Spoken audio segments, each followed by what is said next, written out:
कहा कि ऐसी गलती मत करना, सीता रूप मत बनाना, मेरे काम की नहीं रहेगी, क्योंकि तू मेरी माता के तुल्य हो जाएगी।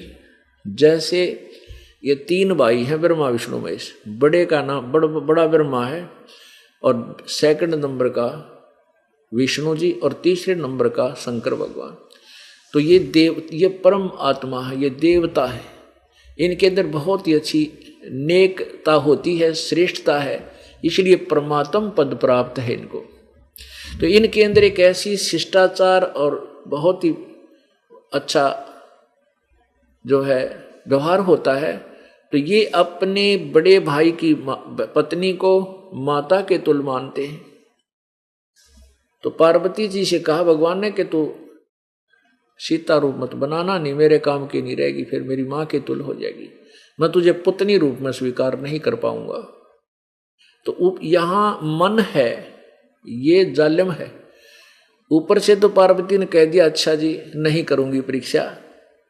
भगवान शिव जी इधर उधर अपना सैर सपट्टे न गए, और पाछे पार्वती ने सीता रूप बना के और रामचंद्र की परीक्षा जाली। अब ये काल कौन है, ये काल का क्या खेल है? काल कहता है कि मेरे हाथ में, मेरे अंतर्गत जितने प्राणी हैं उन सब की बुद्धि मेरे हाथ में, जब चाह उनको ऑन कर दूं, जब चाह उनकी ऑफ कर दूं बुद्धि को। तो पहले तो रामचंद्र की बुद्धि काल ने ऑफ कर दी कि उसको ये नहीं पता तेरी पत्नी कौन ले गया। और जब पार्वती सीता रूप बना के गई तो उस रामचंद्र की बुद्धि ऑन कर दी, दिव्य दृष्टि दे दी।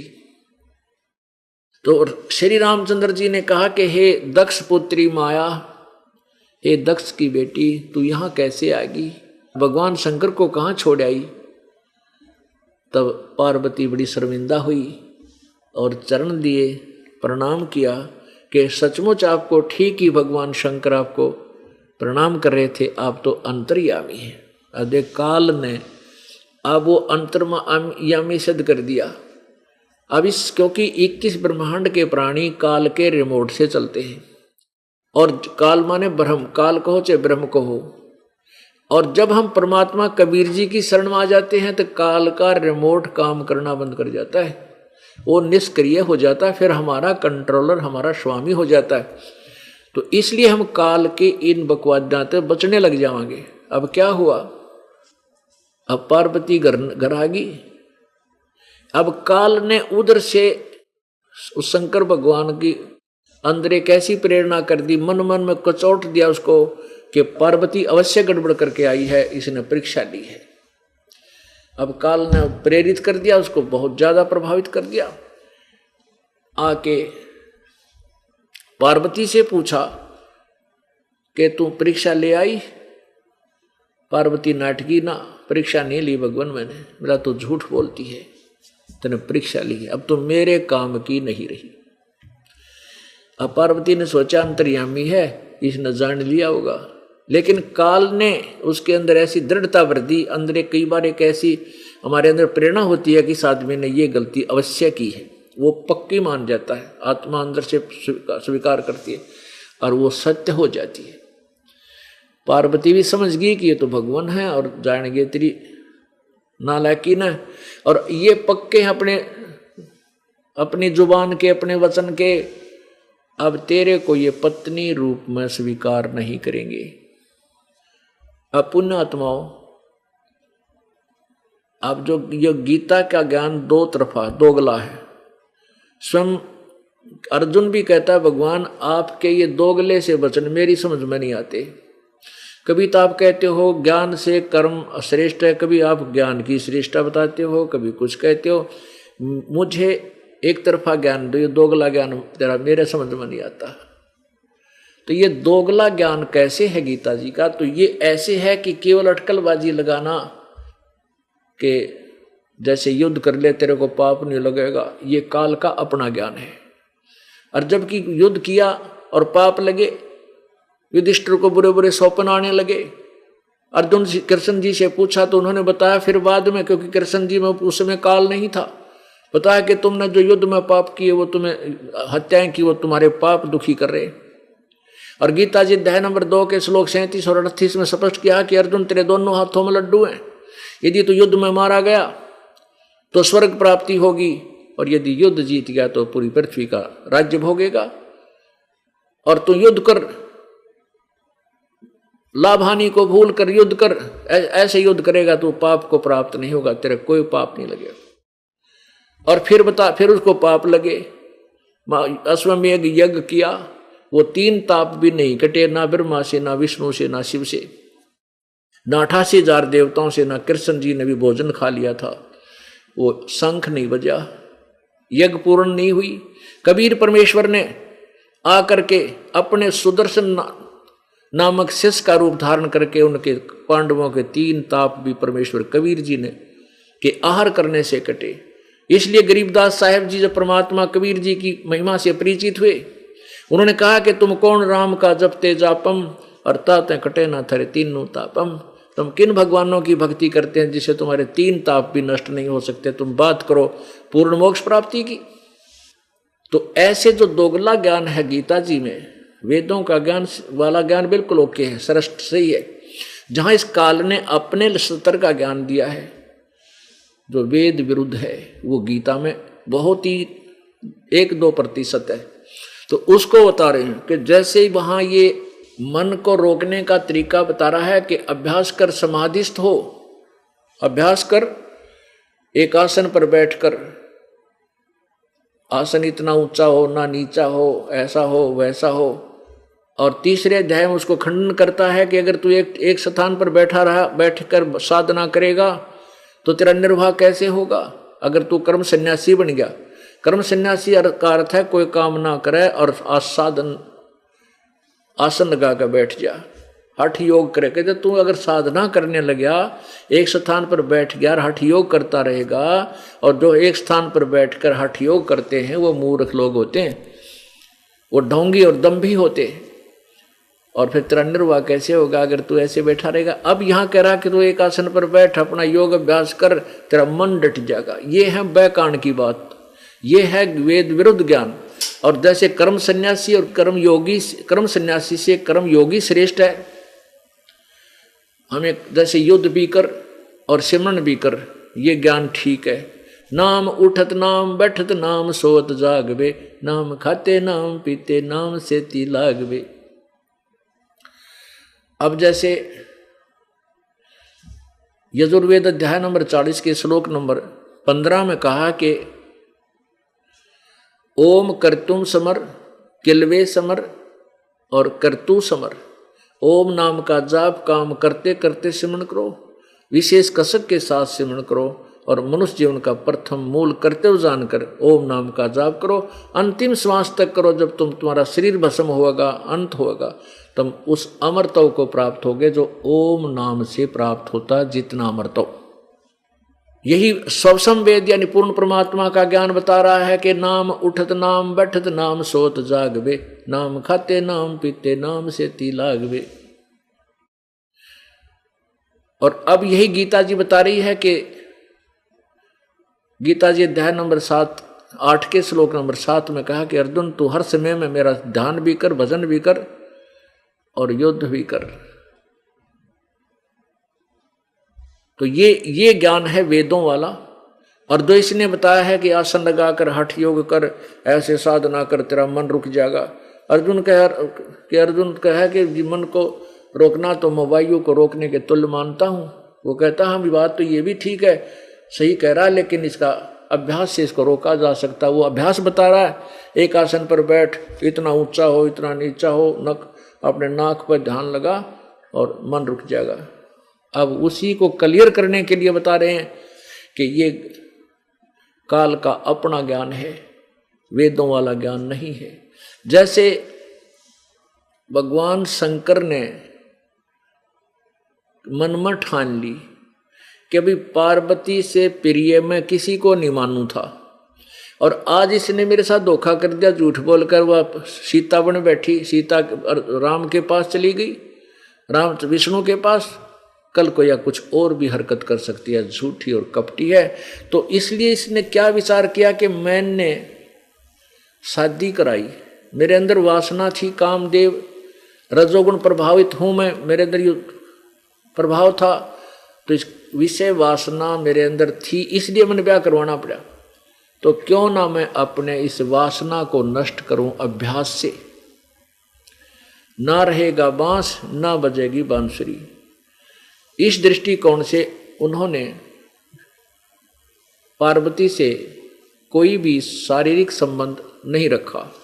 अब पार्वती समझ गई कि या यो पक्का अपनी हट का पक्के हैं, अब ये मेरे से बात नहीं करेगा, यहाँ तो फिर यो जीवन नरक हो गया मेरा। दो आदमी आपस में बोल रहे नहीं, यहाँ मैं रह के करूँगी क्या। तो जब लड़की अपने पति यानी अपने ससुराल में दुखी हो जाती है, अपने घर को चलती है, तो फिर वो अपने पिता दक्ष के घर पे आ गई। कौन? वो पार्वती, उमा। तो वहां क्या देखा कि राजा दक्ष उनके पिताजी ने एक यज्ञ कर रखी, और यज्ञ में और अन्य जो बेटियां थी उन सब के पतियों को बुला रखा। उनमें से कोई नहीं आ सका किसी कारणवश, तो उनका अलग से आसन, और यज्ञ में जो प्रत्येक बेटी का हिस्सा निकालते हैं जो दान रूप में, तो उन सब जो नहीं आए थे उनका दान भी न्यारा रखा हुआ उनके आसन पर। जब पार्वती उस अपने घर में प्रवेश कर गई और उस यज्ञ मंडप में घूमने लगी, वहां देखा कि ये इतना बड़ा प्रोग्राम किया जा रहा है, हमें नहीं बुलाया पिता ने। तो वो अपनी माँ के पास गई। माँ से, बेटी माँ से ही कहती है जो कुछ कहना होता है अपने। उसने कहा, माँ तुमने इतना बड़ा प्रोग्राम, धार्मिक अनुष्ठान तुम कर रहे हो और हमें नहीं बुलाया, तुमने बहुत गलती की माँ। अब क्या किया था, पार्वती ने राजा दक्ष के विरोध करने पर भी भगवान शिव जी से शादी करी थी अपनी मर्जी तय। राजा दक्ष उनसे ब्याह कर शादी करने में राजी नहीं थे, कति विपरीत थे। इसलिए उन्होंने इनको, राजा दक्ष ने पार्वती जी को और शंकर जी को निमंत्रण नहीं भेजा। तो मां कहने लगी, बेटी तूने अपनी मर्जी से अपने पिता के विरोध से ऊपर का होकर ब्याह कराया है, जिस कारण से तेरा पिताजी तेरे से अक्षुब्ध है। और मेरी नहीं मानता, मैंने बहुत कही थी कि बेटी को बुला ले, कोई बात ना, बच्चे तो गलती कर दिया करते हैं, माँ बाप ने नहीं करना चाहिए। तो वो कहने लगा, नहीं, उसकी मैं शक्ल भी देखना नहीं चाहता। इसी से बूढ़े सरड फिरड आदमी की शंकर भगवान के विषय में दक्ष के विचार थे कि मैं अपनी बेइज्जती ना करवाऊँ। इसे बूढ़े गड़ में नाग टांगे अंडा बौड़ी बूचेंगी तरह फिर वो, मैं नहीं उसको बुलाना चाहता, अपनी बेइज्जती कराऊँ, मेरी इज्जत का नाश हो जाएगा।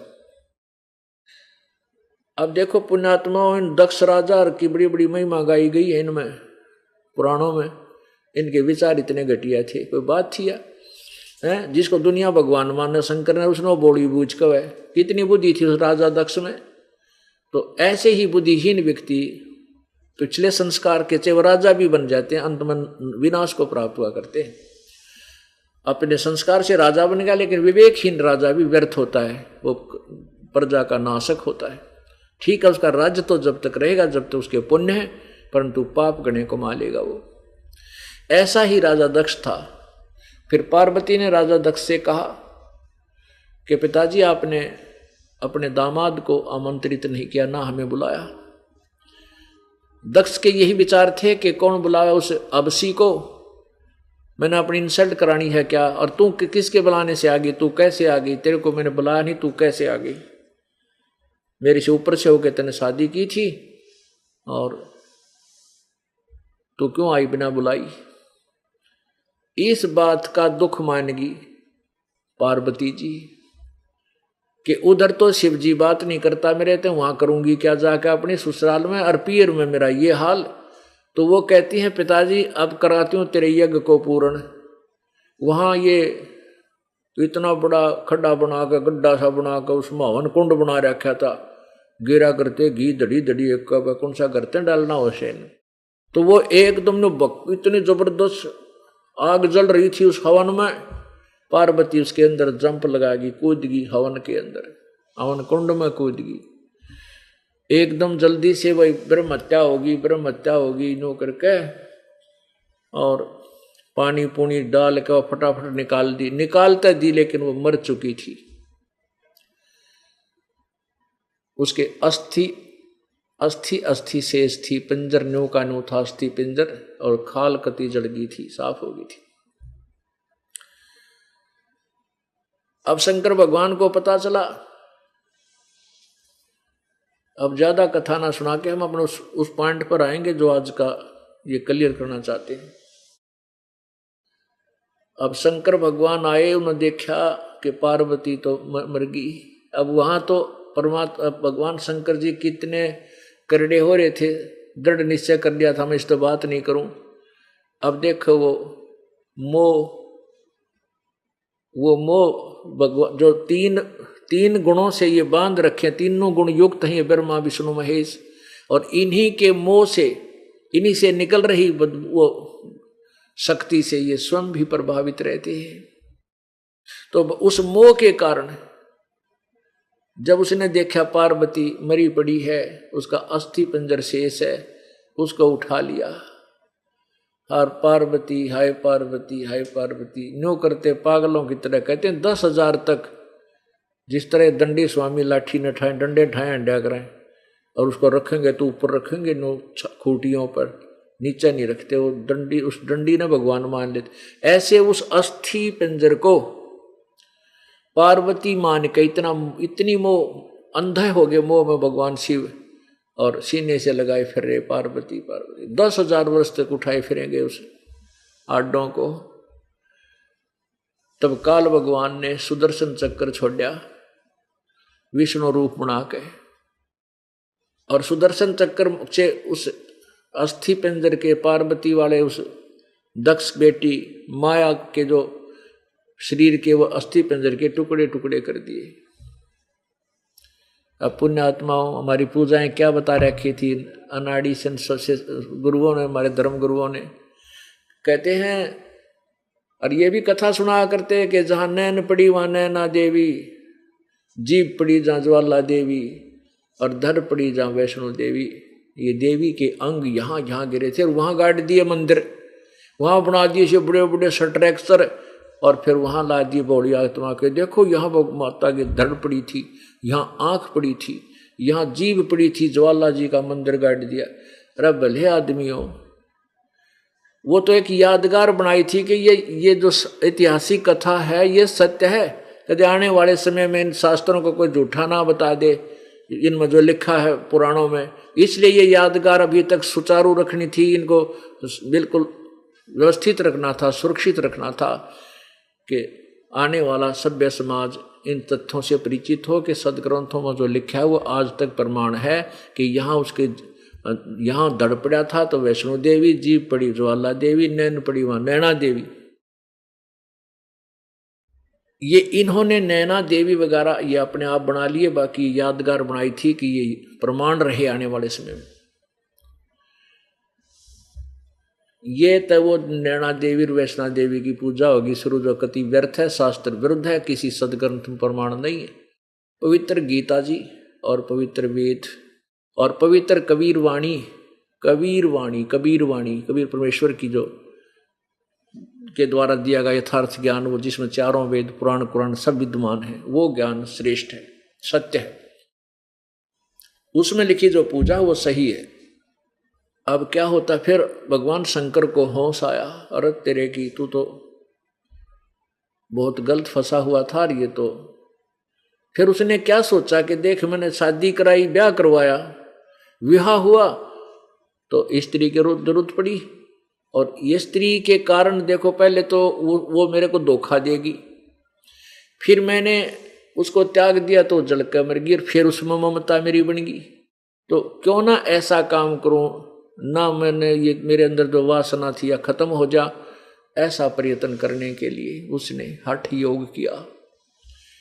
वही साधना की जो गीता में गीता ज्ञान दाता जो 6ठे अध्याय में बता रहा है गीता जी में, कहता है कि इतना ऊंचा आसन हो, इतना ऐसा हो, फिर हठ उससे तू अपने इनको मन को रोक। अब मन रोकना अर्जुन कहे कि मन का रोकना तो भगवान मैंने सोचो हूँ भाई, मैं तो ये मानता हूँ वायु के रोकने तुल्य है, और वो कहता नहीं इसको अभ्यास से रोका जा सकता है। बात तो तेरी सही है। अब आपको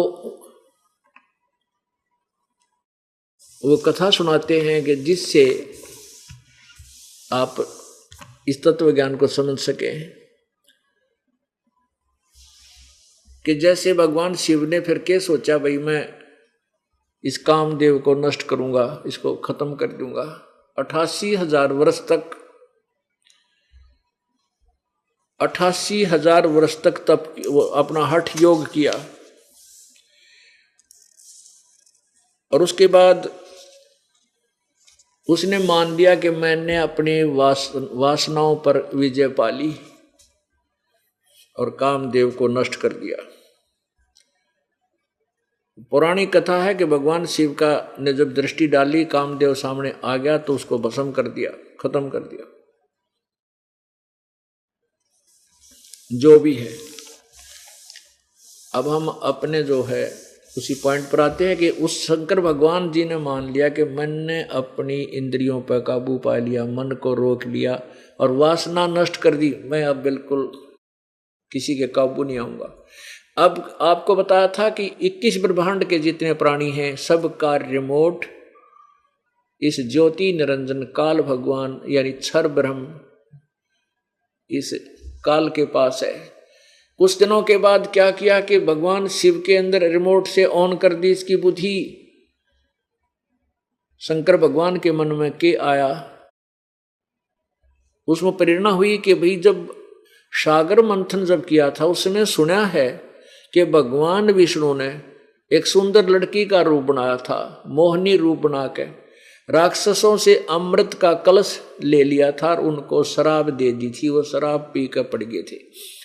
और भगवान विष्णु ने वो अमृत का कलश राक्षसों से छीन लिया था, नहीं तो राक्षस देवताओं के काबू में नहीं आते, अमृत पी लेते थे। और भगवान शंकर के बारे में ये है कि उन्होंने विष पान कर लिया था, जो सागर मंथन में विष भी निकला था। और भगवान शंकर कहते कि मैं तो विष पीने के बाद अचेत सा हो गया था, मुझे ध्यान नहीं, ना मैं देख पाया था कि भगवान विष्णु जी मोहनी रूप लड़की के रूप में कितने सुंदर लग रहे होंगे। अब उसके मन में न्यू प्रेरणा कर दी काल ने, भगवान शंकर ने सोची विष्णु जी के पास चलता हूं और उनसे आज वो रूप देखूंगा जो मोहनी रूप उन्हें उसमें बना था। इसी उद्देश्य को लेकर के भगवान विष्णु के लोक में पहुंच गए भगवान शंकर। और वहां कुशल मंगल के बाद भगवान शिव ने कहा कि हे भगवान, मैं आपसे आपके पास एक उद्देश्य लेकर आया हूं, कृपा मेरा वो पूरा कीजिए। बताया कि मैं आपका वो मोहनी रूप देखना चाहता हूं जो आपने सागर मंथन के समय बनाया था, जो आपने देवताओं की रक्षा की थी, राक्षसों से वो अमृत कलश ले लिया था। अब विष्णु भगवान हंसन लगे कि बोले नाथ, अब जब तो कोई समय था, मैं भाई क्यों कर लड़की बनूं, मैं तो शर्म आवे। अब शंकर भगवान बोला नहीं भगवान, आज तो मैं उद्देश्य ये लेकर आया हूं, आप क्या वो रूप में देखूंगा ना, मैं तो यो बैठ गया आपके धरना देकर आपके द्वार पे, नहीं दिखाओगे मैं तो उठू को नहीं। अब भगवान विष्णु जी ने सोचा कि भाई ये महादेव है, ये उठे को नहीं। 88,000 वर्ष वहां बैठ का आ गया, रीब यू यहाँ बैठ गया मेरे वर्ण आ गए मेरे द्वार पे, तो यो कति नहीं उठे। उन्होंने सोची अच्छा भाई, मन में सोची चल इस पीछा छुटाऊं, इसने दिखा दूं मोहनी रूप। तो न्यू पूछा, न्यू ये प्रश्न कराया था भगवान शंकर ने कि आपने उन राक्षसों को कैसे बॉडी बूच बना दिया। मैं तो न्यू देखना चाहूँ कि आपका ऐसा किसा रूप था सुंदर, वो अमृत ने भी भूलकर आपका पीछे लाग लिए थे। अब भगवान विष्णु जी ने बोले भोलेनाथ, आप तो ऐसी बात करते हो, लड़की भी बना जाया कर, मेरा क्यों कर बनो लड़की, बता। न्यू कह कर वो अपने घर में चले गए अंदर ने, और शंकर भगवान बैठे बाहर बरंडा में, और सामने इतना सुंदर बाग बगीचे वहां स्वर्ग के, बहुत सुंदर फल वृक्ष, फूलों की बाड़ियाँ, बहुत बगीचे, बहुत सुंदर बाग। और भगवान अंदर गए थे, अंदर विष्णु जी, और वहां से अंतर ध्यान होकर जहां भगवान शंकर इधर उधर देख रहे थे बाग की तरफ, वहां एक सुंदर लड़की का रूप बना लिया। अर्धनग्न शरीर, अर्धनग्न कपड़े पहन के पारदर्शक, और भगवान विष्णु वो लड़की सामने घूम रही थी, थोड़ा गहरे जंगल में ध्यान से देखने से दिखाई दे रही थी। तो भगवान शंकर ने देखा इधर उधर और चल पड़े उस लड़की की प्राप्ति के लिए। और वो लड़की आगे को गहरे से जंगल में ऐसे घूमती घामती टेढ़ी सी मेढ़ी से ऐसे चलने लगी। कहने का भाव ये है कि भगवान शंकर ने अच्छी स्पीड खींच के उस लड़की का हाथ पकड़ दिया, और वहां तक भगवान शंकर का वैसे भी बुरा हाल हो लिया था, ऐसा लिखा पुराणों में। तो जो ही उसने हाथ पकड़ा तो भगवान विष्णु जी उसी अपने वास्तविक रूप में, नर रूप में आ गए। तब भगवान शंकर विष्णु बोले, भाई देख भगवान जी, हे भोलेनाथ, जिस तरह तो बोली बूझ बना दिया मैंने, ऐसे ही वह राक्षस बोली बूझ बना दिए थे। अब आप वहां इब्ता अंडी पाक आए थे, मैं सब कुछ जीत लिया, रिन्यू कर लिया। अब देख आप कहाँ से मेरे पीछे पीछे भाग रहे थे। ये रूप था मेरा वहां पर उस टाइम। तो भगवान शंकर बड़े शर्मिंदा हुए हैं, और फिर ब्याह करवाया। तो कहने का भाव ये है पुण्यात्माओं, कहते हैं विकार मरे मत जानियो, जो भूबल में आगे। कहते तुमने सोचो इन ऊपर ले इन साधनाओं से तुम्हारे विकार मर जाएंगे, मरते नहीं। जैसे भूबल में आग अंगार होता है, उसको राख में दाब दे, और उसने सुबह दाब दिया, और शाम ने ऊपर तक दिखेंगे जैसे कति राख ऊपर से ठंडी होगी है, उसमें आग रही को ना, और उसने करेड़ के उसको हटा कर देखेंगे तो जो कि तू धंधकता मिलेगा वो अंगार। कहते हैं विकार मरे मत जानियो, जो भूबल में आग। राख को भूबल बोलते हैं यहाँ लोकल लैंग्वेज में। तो कहने का भाव ये है पुण्यात्माओं, ये कैसे मिटेंगे ये विकार? ये मिटेंगे इस सत्य साधना से। जो आपको सतनाम मिलेगा, श्वास उश्वास की भक्ति, इससे ये काम क्रोध और मोह लोभ धीरे धीरे कति कंडम हो जाएंगे। आपका इच्छा ही नहीं रहेगी। ऐसी व्यवस्था बन जाएगी जैसे बीमार आदमी हो ना, और सामने चाहे सेब रखा रहो, चाहे कोई लड्डू जलेबी बिस्कुट कुछ भी रखा हो, इच्छा नहीं बनती खाने की। तो वो ऐसी व्यवस्था परमात्मा की भक्ति से हमारी धीरे धीरे बन जाएगी। फिर ज्ञान हमारे साथ होगा, और इस प्रकार हम इन विकारों से बच सकेंगे। और कहते हैं कैन सुन की करते बाता, कैन सुन को करते बाता, कोई ना देखा अमृत खाता। ये तो कैन सुन की बाता है, और परमात्मा की कृपा से ये बात ठीक होगी। अब देखिए आपको थोड़ा सा दिखाते हैं ये झलक, ये पवित्र गीता जी, श्रीमद् भगवत गीता, और ये अध्याय नंबर 6 का गीता जी के ज्ञान का आपको बताते हैं रहस्य के। जैसे जो ज्ञान काल ने अपने सत्र का दिया है, अपने अटकल लगाई हैं, वो पहचाना जाता है। अब छठे अध्याय के श्लोक नंबर 10 से प्रारंभ होता है। ये देखिएगा अध्याय नंबर 6 और श्लोक नंबर 10। मन और इंद्रियों सहित शरीर को वश में रखने वाला। अब देखो, मन, जिसने मन भी सब इंद्रियां भी वश में रख ली, आशा रहित संग्रह रहित योगी अकेला ही एकांत स्थान में स्थित होकर आत्मा को निरंतर परमात्मा में लगावे। अब 11 में,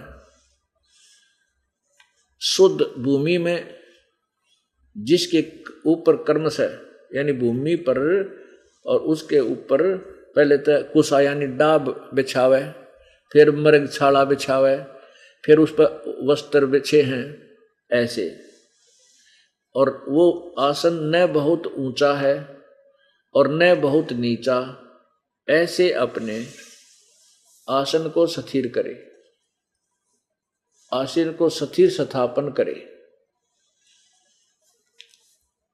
उस आसन पर बैठकर चित्त और इंद्रियों की क्रियाओं को वश में रखते हुए मन को एकाग्र करके अंतःकरण की शुद्धि के लिए योग का अभ्यास करें।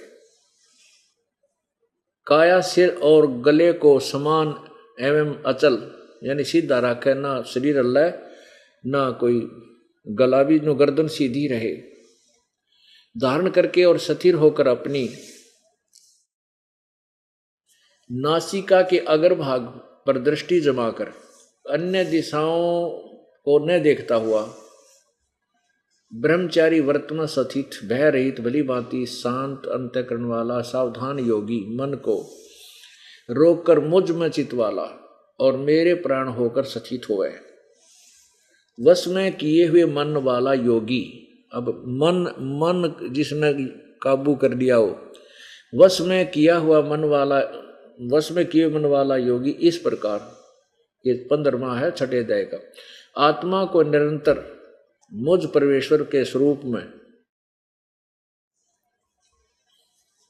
लगाता हुआ मुझ में रहने वाली परमानंद की प्रकाष्ठ रूपी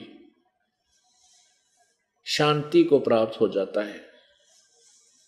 अब पुण्यात्माओं, अब हम गीता जी के ज्ञान को पढ़ रहे हैं, समझना है। पढ़ते को तो इसको 5500 वर्ष हो गए, कोई नहीं समझ सका। अब इस दास के ऊपर कबीर परमात्मा की रजा हुई परमेश्वर की, अब इस दास ने इसको पढ़ा और फिर समझा। अरे आपको सुना रहा हूँ, समझा रहा हूँ, क्योंकि मैं एक आध्यात्मिक टीचर बना दिया भगवान ने। और टीचर वही होता है जो बच्चों को निर्णायक सिलेबस का ज्ञान देवे, आउट ऑफ सिलेबस नहीं पढ़ावे। अपने धर्म गुरुओं ने अभी तक हमारे जितने भी पूर्वज थे और हमें जो ज्ञान मिला वो हमारे सदग्रंथों से अलग पढ़ा गया, वो आउट ऑफ सिलेबस पढ़ा दिया हमारे को। और जो टीचर आउट ऑफ सिलेबस यानी अपने पाठ्यक्रम से बाहर की पढ़ाई कराता, वो टीचर ठीक नहीं, वो शत्रु का काम कर रहा है विद्यार्थियों के लिए। तो वो जो हमारे पूर्व पहले धार्मिक धर्म, हिंदू धर्म के गुरु थे, वो हमारे पूर्वजों के जन्मों को नष्ट करके चले गए। उन्होंने शास्त्र विरुद्ध साधना करवा दी, जिससे वो सब भूत बन गए, पितर बन गए, फिर उनके श्राद्ध निकालो, फिर पता नहीं के पंगे पा दिए उनके जी ने। अरे जब शास्त्र विरुद्ध साधना की तो वह पितर बने, वह भूत बने, और फिर उनकी पूजाएं शुरू की। गीता जी अध्याय नंबर 16 के श्लोक नंबर 23 में कहा कि शास्त्र विधि को त्याग कर जो मनमानी पूजा करते हैं, आचरण करते हैं, उनका कोई लाभ नहीं होता, ना उनकी कोई गति होती है, ना उनको कार्य सिद्ध होता है, ना सिद्धि प्राप्त होती है, ना उनका सुख होता है। तो ये दास आपको शास्त्र अनुकूल सदग्रंथों के अनुसार आपको ये साधना बता रहा है, जिससे आपका जीवन सफल होगा। अब देखो छठे अध्याय के 10वें से लेकर 15 तक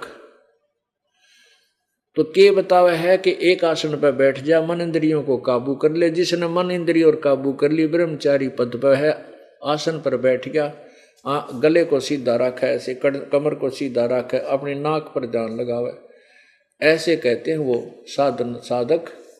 अब देखो मत संस्थान निर्वाण प्रमाम। अब निर्वाण प्रमाम शांतिम अधिगच्छति। निर्वाण का अर्थ होता है कति मरी हुई, निकम्मी, बेकार, व्यर्थ। शांतिम, शांति माने गई गुजरी, मेरे सतर की। अब गीता ज्ञान दाता की जो भक्ति है वो अच्छी नहीं है, क्योंकि गीता जी अध्याय नंबर 7 के श्लोक नंबर 18 में कहा है कि जो ज्ञानी पुरुष हैं वो हैं तो उद्धार बेचारे, लेकिन वो मेरे वाली अनुतमाम यानी घटिया साधना में आश्रित हैं। क्यों आश्रित हैं? क्योंकि गीता जी अध्याय नंबर 4 के श्लोक 5 में कहा कर तुम तेरे मेरे बहुत जन्म हो लिए, आगे भी होते रहेंगे, तू नहीं जानता। और 9वें श्लोक में चौथे अध्याय के में कहा है कि अर्जुन मेरे जन्म और कर्म अलौकिक हैं।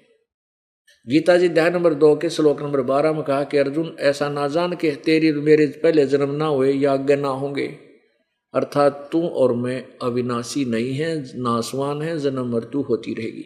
जिस भगवान के आप पर जन्म मृत्यु होते हैं तो उनके पुजारी कैसे सुखी होंगे? जन्म मृत्यु सबसे भयंकर रोग है। इसलिए गीता ज्ञानदाता ने कहा कि 7वें अध्याय के 18वें श्लोक में मेरी भक्ति अच्छी नहीं है, अनुत्तम है। इसलिए कहा कि 18वें अध्याय के 62वें श्लोक में कि तू सर्वभाव से उस परमेश्वर की शरण में जा जिसकी कृपा से तू परम शांति और शाश्वत सत्वान सतलोक को प्राप्त होगा। इसलिए 15वें अध्याय के 4थे श्लोक में कहा कि तत्वदर्शी संत की प्राप्ति के बाद उस परमेश्वर की खोज करनी चाहिए, उस परमेश्वर के परम पद की खोज करनी चाहिए जहां जाने के बाद प्राणी फिर मृत्यु को प्राप्त नहीं होते, उनका कभी जन्म नहीं होता। और मैं भी उसी की शरण में हूं। तो पुण्यात्मा, यहां गीता ज्ञान दाता अपने विषय बता रहा है कि मेरी भक्ति तो ऐसे कर, हठ योग कर, ऐसे कर, आगे ध्यान लगा तो मेरे वाणी निर्वाण प्रमाम। निर्वाण माने मृत्यु के तुल्य, नाम मात्र, मरी हुई, कति बेकार, शांति में गच्छति, मेरे वाली शांति को प्राप्त होगा। अब 3रे अध्याय में कहा कि अर्जुन वो वेदों वाला ज्ञान है कि जो एक स्थान पर बैठ के और तुम मंदिरों ने ऊपर तक रोकने की चेष्टा करेगा तो तेरा निर्वाह क्यों करोगा? तू कैसे पेट कैसे पालेगा? वो ज्ञान सही है, वो वेदों वाला ज्ञान है। कि ये देखिएगा पवित्र गीता जी अध्याय नंबर 3 का, अध्याय नंबर 3 और यहां से पढ़ेंगे प्रथम श्लोक तक। अर्जुन ने पूछा, हे जनार्दन, यदि आपको कर्म की अपेक्षा ज्ञान श्रेष्ठ मान्य है तो फिर केशव मुझे भयंकर कर्म में क्यों लगाते हो? ओए मेरे तो युद्ध जैसा कुकर्म क्यों करवा रहा है? तथा आप मिले हुए से वचनों से मेरी बुद्धि को मानो मोहित कर रहे हो। अब नो कहे तुम मिले जुले दोगले से बात कर रहे है, कदे कुछ बोल रहा है, कदे कुछ बोल रहा है। या आप मिले हुए से वचनों से मेरी बुद्धि को मानो मोहित कर रहे हो, यानी मुझे तुम मूर्ख बना रहा है, ऐसा लग रहा है। उस एक बात को निश्चित करके कहिए जिससे मैं कल्याण को प्राप्त हूं, यानी एक बोल, ये दोगली बात ना करे। अब देखो दोगली, ये देखो 3रे में क्या कहा कि हे निष्पाप, इस लोक में भगवान बोले 2 प्रकार की निष्ठा मेरे द्वारा पहले कही गई है। उसमें से सांख्य योगियों की निष्ठा तो ज्ञान योग से है और योगियों की निष्ठा कर्म योग से होती है। अब आगे देखो, मनुष्य न तो कर्मों का आरंभ किए बिना, न तो मनुष्य कर्मों का आरंभ किए बिना निष्कर्मता को यानी योग को निष्ठा को यानी योग निष्ठा को प्राप्त होता, और न कर्मों का केवल मात्र त्याग मात्र से सिद्धि यानी सांख्य निष्ठा को प्राप्त होता है। अब 5वें में निसंदेह कोई भी मनुष्य किसी भी काल में क्षण मात्र में भी बिना कर्म के नहीं रहता, क्योंकि सारा मनुष्य समुदाय प्रकृति जन 3 गुणों द्वारा परवश किया हुआ कर्म करने के लिए बाध्य किया जाता है। आय हाय, अब देखना, अब 6ठे श्लोक में जो मूढ़ बुद्धि मनुष्य समस्त इंद्रियों को हठपूर्वक ऊपर से रोककर मन से इंद्रियों के विषयों का चिंतन करता रहता है, वह मिथ्याचारी अर्थात दंभी कहता है। फिर आगे देखो, किंतु हे अर्जुन, जो पुरुष मन से इंद्रियों को वश में करके अनासक्त हुआ, समस्त इंद्रियों को कर्म योग का आचरण कर, समस्त इंद्रियों द्वारा कर्म योग का, अब कर्म योग समझना, काम करते करते साधना करने वाले को कर्म योग कहते हैं। कर्म योग का आचरण करता है वही श्रेष्ठ है। अब 8वें में, ये 8वां है, तू शास्त्र विहित कर्तव्य कर्म कर, शास्त्र विहित यानी शास्त्रों अनुसार कर्म कर, क्योंकि कर्म न करने की अपेक्षा कर्म करना श्रेष्ठ है। और कर्म ना करने से तेरा निर्वाह, तेरा शरीर निर्वाह भी नहीं सिद्ध होगा, यानी तेरा पेट के ऊपर पड़ेगा जो एक स्थान पर बैठ कर और हठ योग करता रहा। अपुण्य आत्माओं, इससे क्या सिद्ध हो गया कि इसमें जो ये डुप्लीकेट मिला जुला जो ज्ञान है दोगला सा, ये काल ने अपने सत्र की साधना बताई है। जैसे ब्रह्मा जी की उत्पत्ति हुई, उत्पत्ति का तात्पर्य है कि काल ने इनको जन्म, दुर्गा से, काल के संयोग से दुर्गा से इनका जन्म है तीनों का, और ये तीनों को बालकपन से ही अचेत कर देते हैं, इनको कोमा में रखते हैं, बेहोश रखते हैं।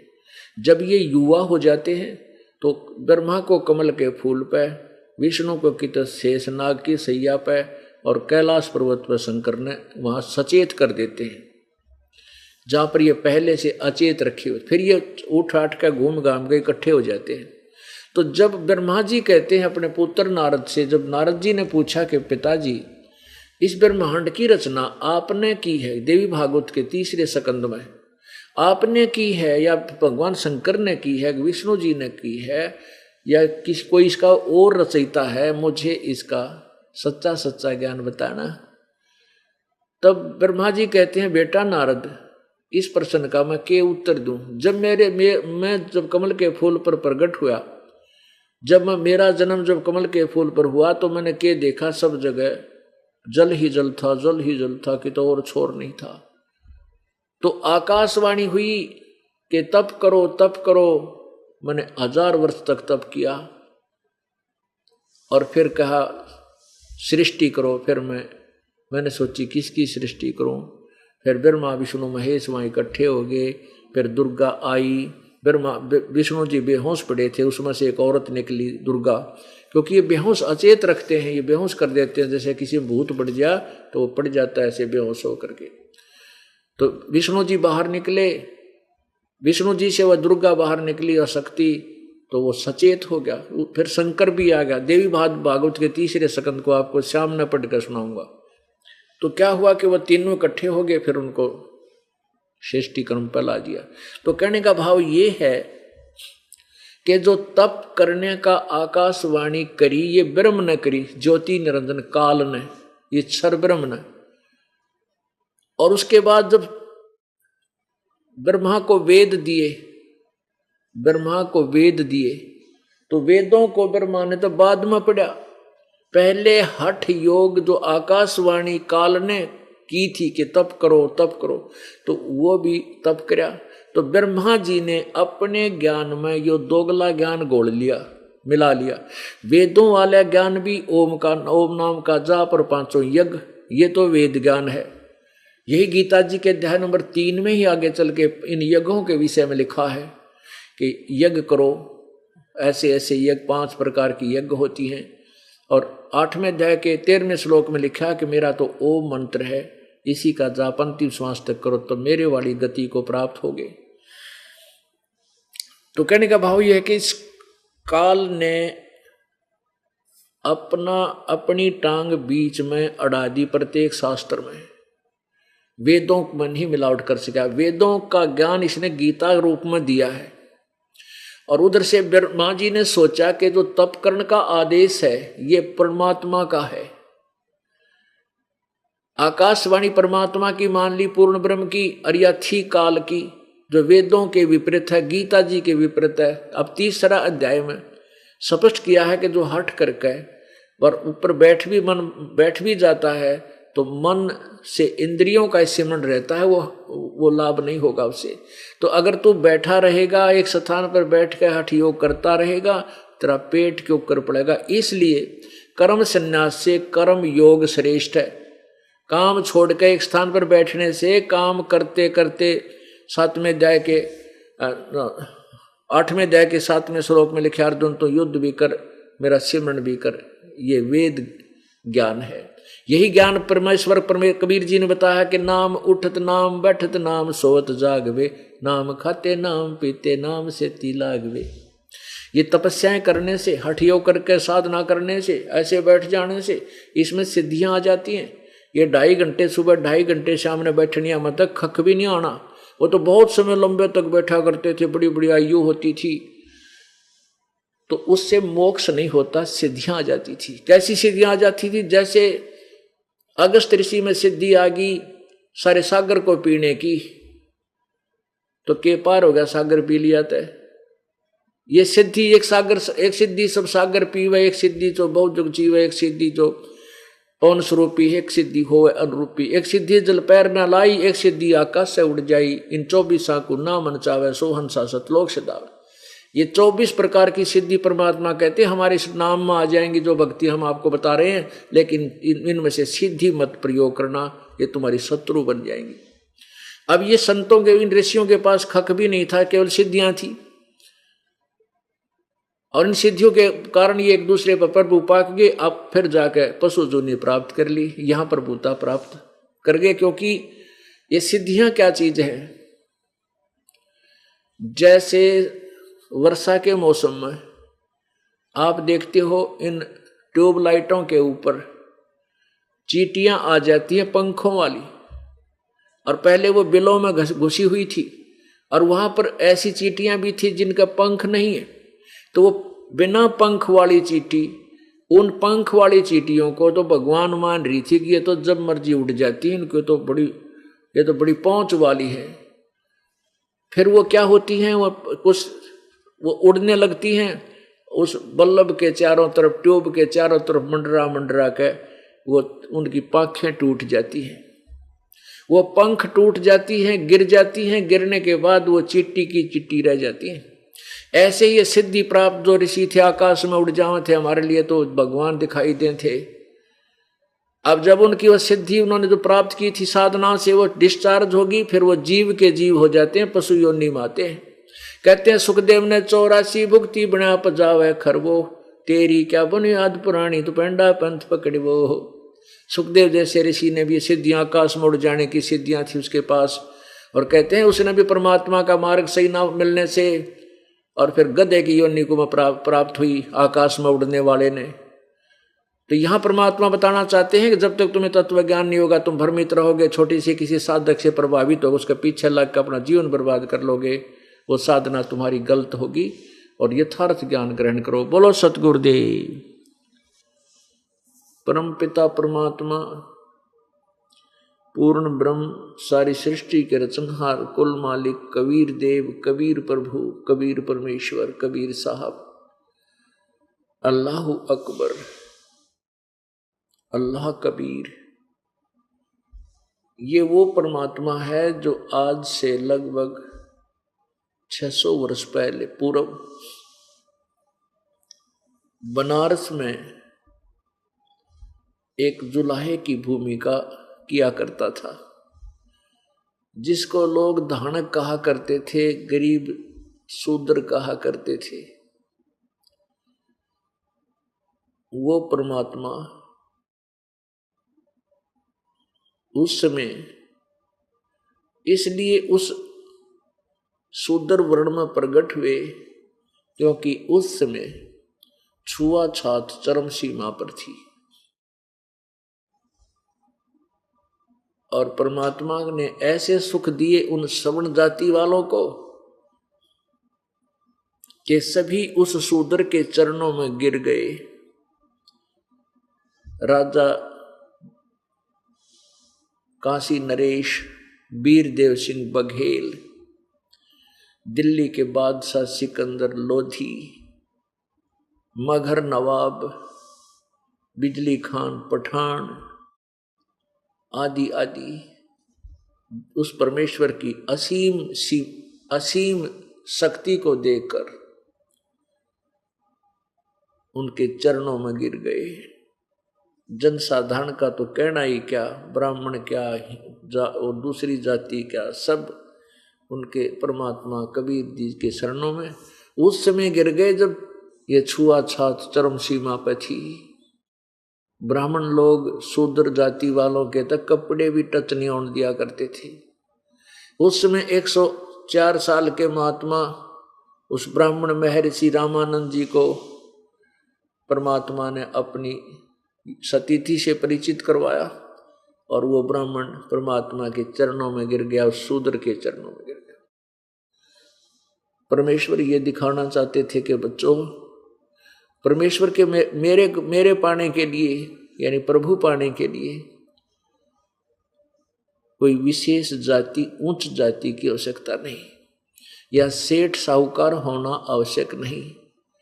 ये नहीं है कि उच्च जाति वाले या सेठ साहूकार भक्ति नहीं कर सकते, लेकिन जैसा कि हमने मान रखा था कि ब्राह्मण लोग उस समय अन्य जाति वालों को भक्ति विधि नहीं बताते थे, उनको तो केवल गुमराह किया करते थे। श्राद्ध निकाल ले, तेरा पिताजी ऐसे बन गया, वो भूत बन गया, मैंने स्वप्न में दिखाई दिया था, स्वर्ग में भूखा बैठा है, ऐसे बहकाया करते थे। और वो स्वयं ही केवल भक्ति यानी परमात्मा की नाम की दीक्षा ब्राह्मण को ही देता था। उस समय इस गढ़ को तोड़ा था परमेश्वर ने आकर के, इसलिए परमेश्वर ने वो जुल्हा रूप में एक अभिनय किया था, एक रोल किया था। तो उसमें परमेश्वर आकर के हमें ये ज्ञान दिया करते थे। क्या कहते थे? जैसे मोती ओस का ऐसी तेरी आवे, कहे कबीर करो बंदगी भाई, फेर ना ऐसा दाव, बहुर ना ऐसा दाव। फिर आपकी सतिथि बताते थे, फिर आपकी सतिथि से आपको परिचित कराते थे। जैसे मोती ओस का, कि जैसे सुबह सुबह इनके ऊपर, घास के ऊपर, कांटेदार झाड़ियों के ऊपर ओस का जल एक बिंदु सा बनकर के लटक रहा होता है और वो चमकता है सूर्य की रोशनी में, जैसे मोती चमकता है, बहुत सुंदर लगता है। लेकिन 1 घंटे के बाद उसका नाम और निशान नहीं रहता, वो कहीं खोजे से नहीं मिलता। परमात्मा कहते तुम्हारा जीवन, तुम कहां फूले फिर रहे हो इस काल के लोक में, आप जी का जीवन इतना ही है कि जैसे मोती ओस का, ऐसी तेरी आव, ऐसी तेरी सतिथि है। और कह कबीर करो बंदगी, भाई बहुर ने ऐसा